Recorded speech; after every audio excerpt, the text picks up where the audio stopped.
सुनेंगे तो गर्व से सीना आपका चौड़ा हो जाएगा, अपने ऊपर गर्व होगा कि ये भाई इतना जबरदस्त अच्छा काम करता था। बता दे यस।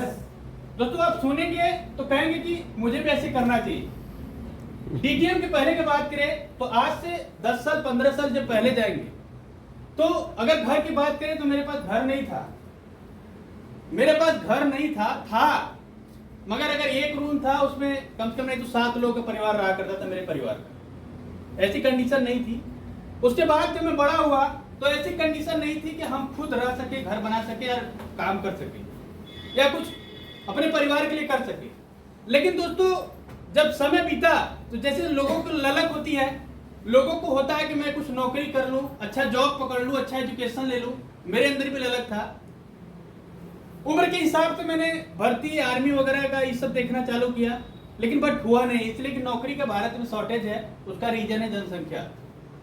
तो उसके वजह से मेरा कहीं न कहीं नहीं हुआ। उसके पीछे कारण था मेरा गाइडलाइन सही नहीं था, इसलिए कि मुझे नौकरी ढूंढने के साथ साथ अपना एजुकेशन और उसके बाद परिवार का जिम्मेदारी भी था। परिवार की जिम्मेदारी को देखते हुए और परिवार को रिस्पॉन्सिबिलिटी देखने के लिए हमें क्या क्या करना पड़ा उसके बारे में शेयर करना चाहते हैं। मैंने दूसरे का खेत लेके सब्जी लगाना चालू किया, पढ़ाई के साथ नौकरी भी ढूंढ रहा था, सब्जी लगा दूसरे का खेत लेके। मेरे पास उतना खेत नहीं था, दूसरे का खेत लेके, और मेरे पास खेत था भी तो बहन के शादी में गिरवी रखा गया था, इसलिए कि उतनी इनकम थी नहीं। बहन के शादी में गिरवी रखा हुआ था और वही खेत हम उनसे तीसरे और चौथे पे जैसे गांव में होता है ना लोग बोते हैं, तो उस तरह के मैं बोया करता था, सब्जियां लगाया करता था। उसके बाद भी खर्चा नहीं अगर निकलता था तो रात में रोड लाइट ढोने का काम करता था। रोड लाइट देखेंगे पहले दूल्हा बकायदे बैठ के जाता था और आगे लोग रोड लाइट लेके जाते थे। और बड़ी खुशी की बात थी कि उस समय मैं खुश था। क्यों खुश था? कि उससे मेरे परिवार का खर्चा चलता था और डेली मिलता था 30 रुपए। अगर सादा मिल जाए तो 30 रुपए और रंगीन वाला रोड लाइट मिल जाए तो 40 रुपए। अब खुश था। और एक खुशी और थी कि जो रोड लाइट होने वाले 10 लोग थे उसमें सबसे लंबा मैं था। ये भी एक खुशी था कि सबसे ऊंचा रोड लाइट वही है, दूल्हे के बगल में खड़ा होता था इसलिए ऊंचा था। दोस्तों, रोड लाइट होने के साथ साथ उससे भी खर्चा नहीं निकल पा रहा था। 40 रुपए कुछ होता नहीं है। उसके बाद हमारे परिवार के पिताजी थे, थोड़ा बहुत प्राइवेट काम करते थे, उससे भी खर्चा निकलता था। बट लेकिन दोस्तों, बड़ा होने के साथ मुझे और भी जिम्मेदारियां देखनी पड़ती थी। पढ़ाई के साथ सारा कुछ काम करना पड़ता था।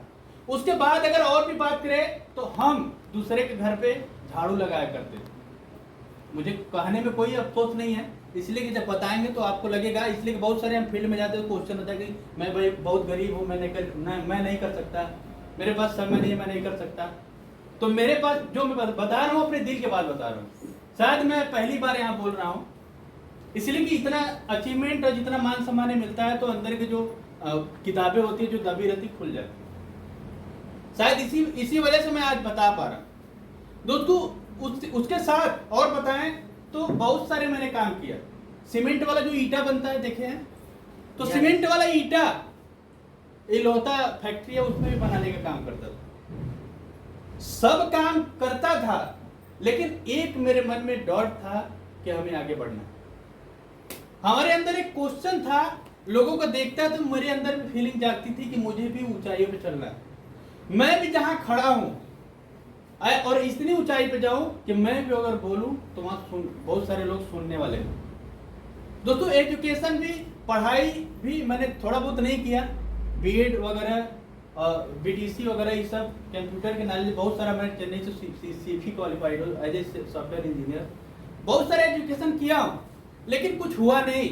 अब मुझे समझ में आया कि बिजनेस अगर और पहले मिला होता तो मैं पढ़ा भी नहीं होता। इसलिए कि बहुत सारी बेरोजगारियां हैं इस समय। जैसे मैं भी बेरोजगार था, नौकरी के लिए ढूंढ रहा था। और हमारे घर में, हमारे भारत में, हमारे देश में एक ही मानसिकता है कि हम पढ़ेंगे नौकरी करेंगे, हम पढ़ेंगे नौकरी करेंगे। पढ़ाई ठीक है, शिक्षा बुरी बात नहीं है, लेकिन पढ़ाई करेंगे नौकरी मिल जाएगी कोई गारंटी लेने वाला नहीं है। क्या कोई गारंटी लेता है? कोई इंस्टीट्यूट वाला गारंटी ले रहा है कि आईटीआई कर लो, बीटेक कर लो, एमटेक कर लो, एमएससी कर लो, बीएससी कर लो, मैं आपको नौकरी दे दूं? कोई लेता है?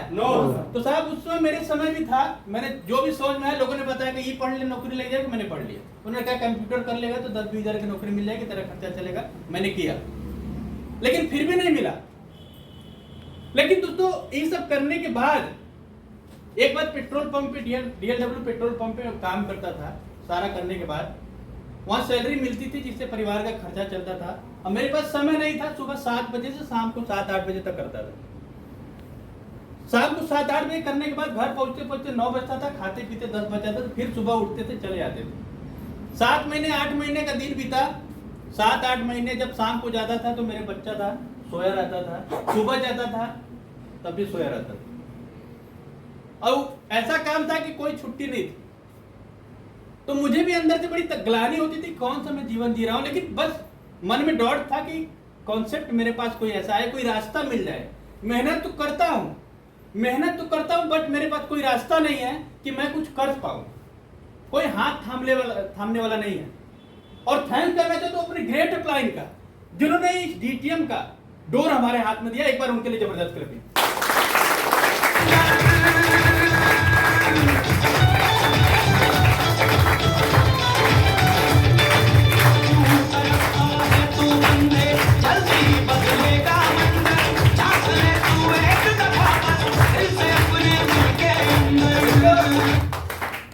इसके बाद जब उन्होंने बताया तो मेरे पास पैसे नहीं थे, इसलिए कि ऐसा काम था कि पैसा नहीं था। और सबसे बड़ी समस्या था कि मेरे पास समय नहीं था।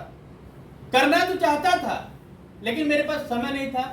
और क्वेश्चन भी था कि कहीं अगर 6161 रुपए जुगाड़ किया, किसी से ले भी लिया, अगर नहीं चला तो, इसलिए कि मार्केट में बहुत सारी कंपनियां उसको भाग रही थी। तो विश्वास नहीं हुआ, लेकिन डिसीजन लेना पड़ा, इसलिए कि हो सकता है।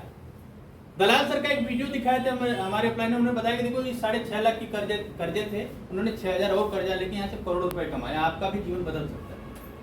तो मैंने कहा जब उस आदमी को बदल सकता है तो मेरा भी बदल सकता है। मैंने भी डिसीजन लिया और शुरुआत किया, धीरे धीरे सीखा और सीखते हुए आज यहाँ तक पहुंचा।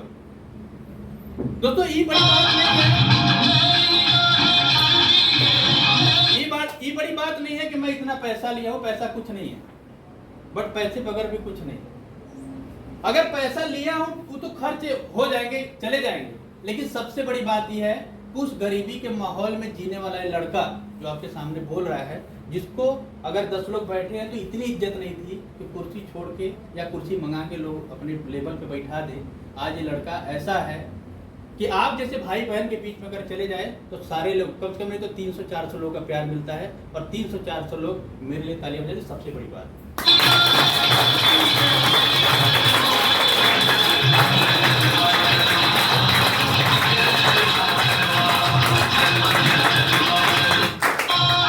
और तो अगर हो पाया, अगर सब कुछ हो पाया तो बस DTM की वजह से।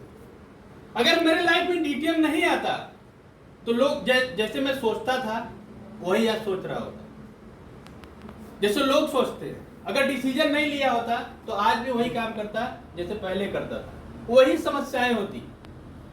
दोस्तों हमें एक चीज देखने को मिला कि हम तो थोड़ा बहुत पढ़े लिखे हैं, जबकि अपना नाम लिख लेते हैं, लेकिन बहुत सारे भाई बहन हैं जो कि अंगूठा छापे पढ़े लिखे नहीं है, लेकिन वो भी एक अगर संसद में भी खड़ा कर दिया जाए तो अपनी बात हिम्मत से रख सकते हैं। इतना जबरदस्त ताकत है DTM में, इतना जबरदस्त ताकत है कि दुनिया की किसी को भी अपनी बात रख सकते हैं।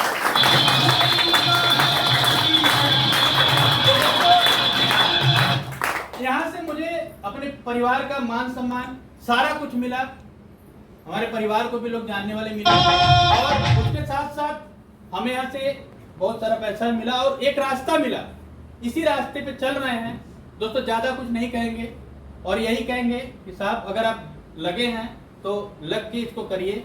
नाम लिखा देने से DTM नहीं होता है, रोज मीटिंग में आ जाने से DTM नहीं होता है। DTM को दिल से करना है तो दिल से करिए, पक्का सक्सेस होंगे। तो good DTM, enjoy DTM, promote DTM, enjoy DTM।